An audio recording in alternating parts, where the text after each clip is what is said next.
The Projectionist by Laura FitzGerald. Part 4. I plucked up courage, did the test, okay? When my talk finished, I went to the ladies and, well, talk about worst fears coming true. And so I was walking, just walking, not really knowing where I was going, blindly really, turning a corner, turned into the crowd, found myself pressing up to a wall, putting my arms around myself, holding myself, thinking, how am I going to manage? Like, keep away from me, keep away from my baby. So, the crowd's getting rowdier, right? Because of the filming, people were starting to push the police, grab at the cameras. It was getting out of control. Police were forging forward, and my head was full of Mark, and the people were running, falling, being crushed, and I was shoved, slipped. I was shocked and bruised, limping, and one policeman was pointing his camera right at me as I was working my way through the crowd. I was making for my car. I wanted the security of my car, and in it, at last, I was trying to make sense of it all. I checked out my mobile, logged onto the web. There were these photos on there of the demo, and one came up of this girl with dark hair. And it all came back to me, right? I was thinking about my baby, about fresh starts, rights and wrongs. I was thinking about the future. I was thinking about the past.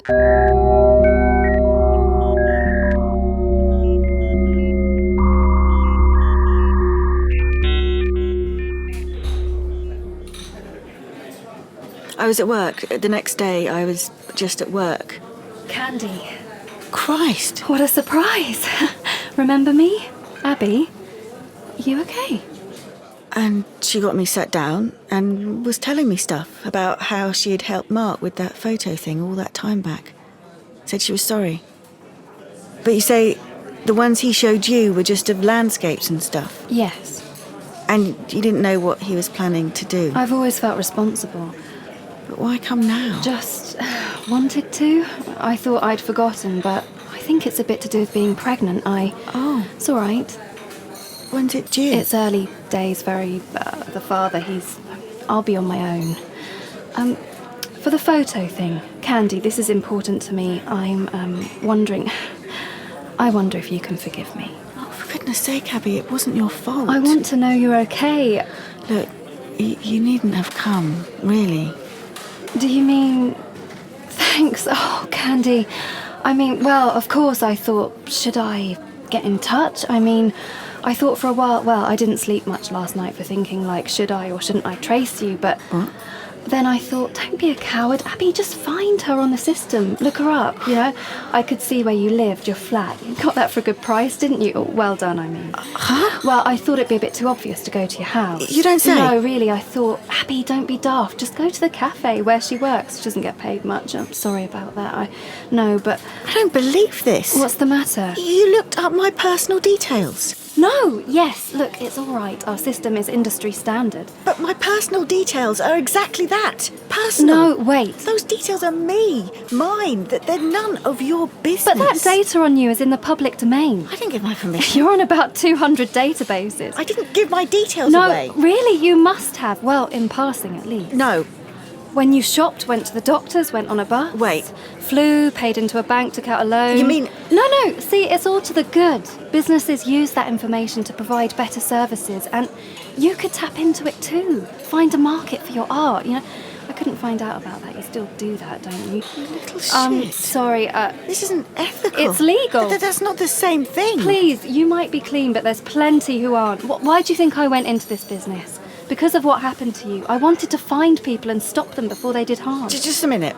What is it, Abby? Your jacket, Prada, Chanel? What? And that car parked outside, Abby, is that a Porsche? So?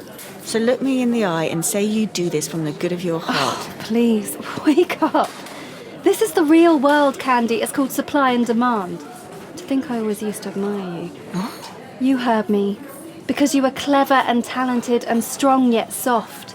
In touch with your heart. Oh, please. I've always felt I could do more with my music. I only feel really right when I do it, I I used to think with your help I could... Just leave it. No, I mean, you always had your feet on the ground and your head in the clouds. And you've had your nose in my business. No, listen, I know people. If you want money, I mean, I don't mean to patronise, I genuinely... You should start your art again, Candy. I thought by now you'd Get lost. No, oh, God, look, at least get in touch with Mark. He's still pining for you, do you know that? I've seen the searches he makes on the web, and they're all about you. Just meet him, talk to him properly, let him explain. Abby, I said go. All right. I flew home. I was so mad. Found the photo I'd taken of Mark, him under the pier that night years before. One I'd taken of him when he was on top of me. Arse on show, back arched. I cropped out my face and dropped in some woman's I found in clip art. Or I could do worse, I thought.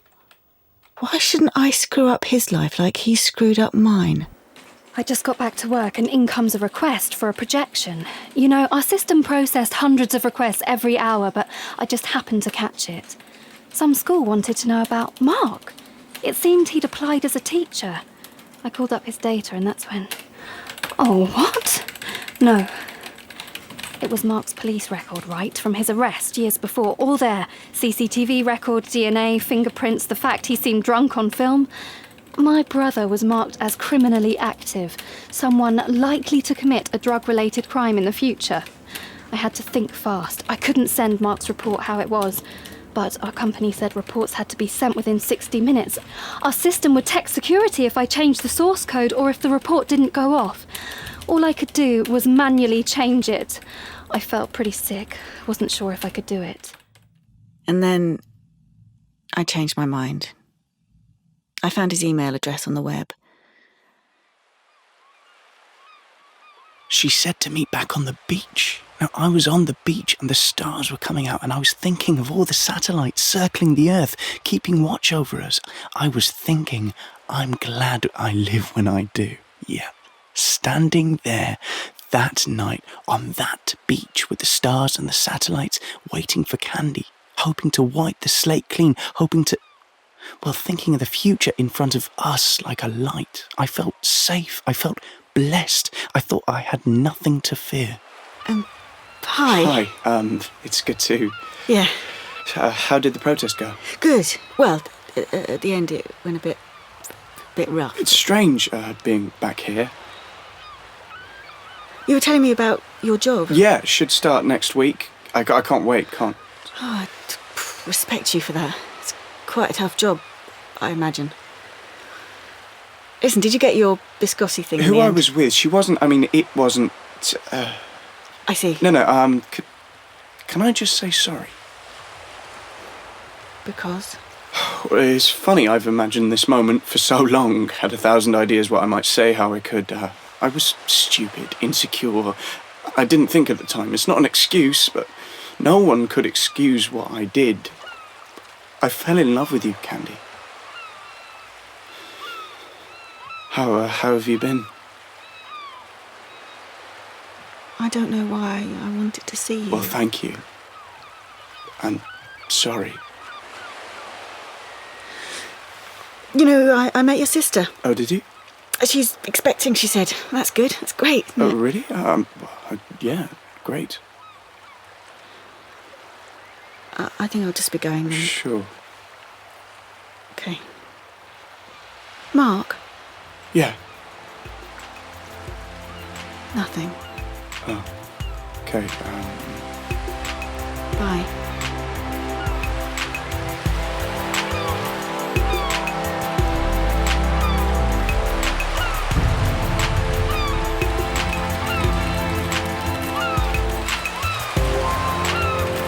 I only had 10 seconds left to change Mark's report. Come on, Abby, you can do it, you can! Oh, shit!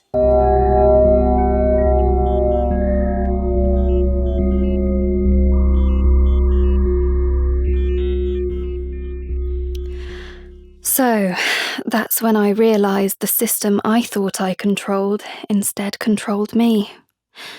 Because of what I was trying to do for Mark, Crosstech suspended me. The police arrested me for fraud. You know, forgiveness is one of those things that sounds easy, but once trust is broken, it's hard to get back.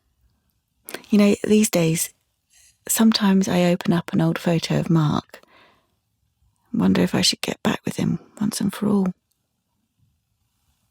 Or then again, put something on the web. Yeah. Perhaps I'll do that. Maybe. One day.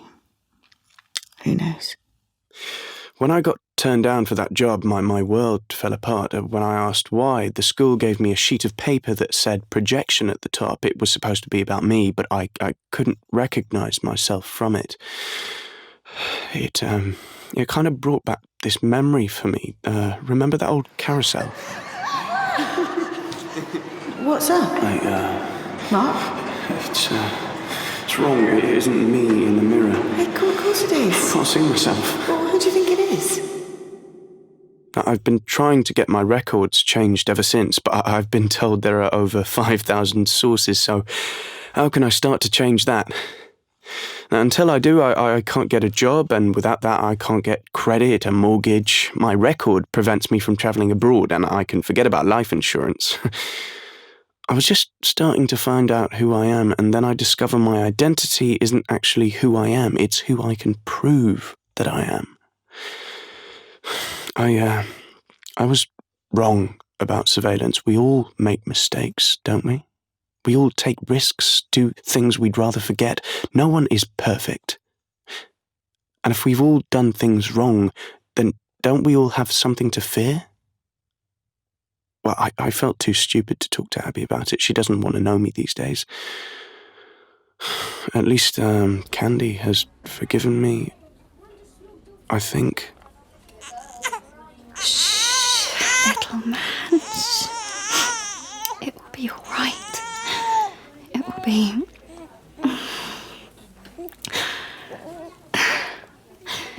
Everything my baby is, or does, is recorded from birth. He's already on the National Identity Register. These days, the government is creating a projection for everyone. People are already predicting my baby's health, financial worth, whole future.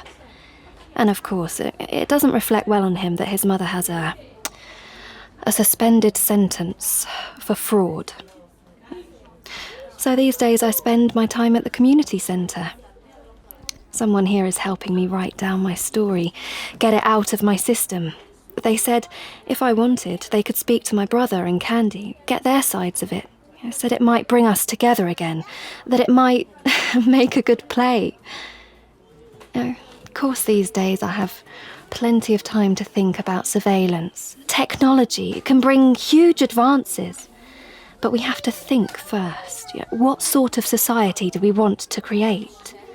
So, as you can tell, I'm looking forward, projecting, for the sake of my child, for everyone's sake. Only these days, I know that to make the best image, we have to balance the dark with the light.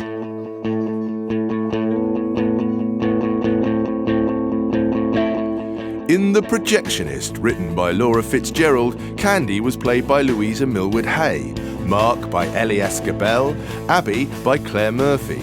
Additional music was by Angie Dixon and Adam Thomas at ADAT Music.